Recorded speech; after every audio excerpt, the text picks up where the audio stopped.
आपण मानकु स्वादिष्ट रोषेईशाला को स्वागत। आज आम माछ अंडारू प्रस्तुत करवा माछ अंडा आमलेट। आसतु प्रस्तुत करवा।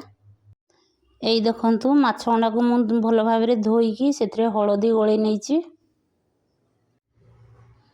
ये आम देदेबा हाफ चामच लंका गुंड, हाफ चामच आउ हलदी गुंड।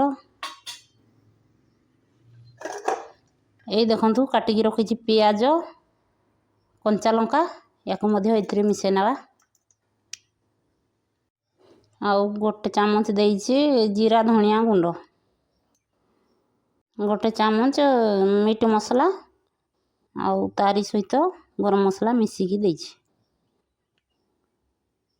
गोटे चामच देदेबा पियाज रसुण अदार बटा आउ देवा स्वाद अनुसार लुण। इना सबको भल भाव गोले नवा। अंडा को टे जाकी गोले ने जमी लुण मसला सब मिसी जावा दरकार।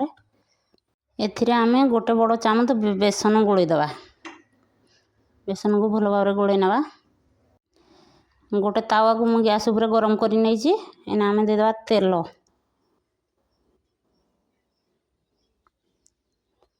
एति तेल को सब आड़ को खेले नवा।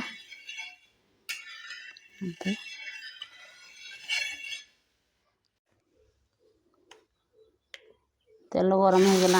अंडा को एमती खेल पकई नवा। इना आम मीडियम जाल रे अंडा को सिझाई छाड़ा।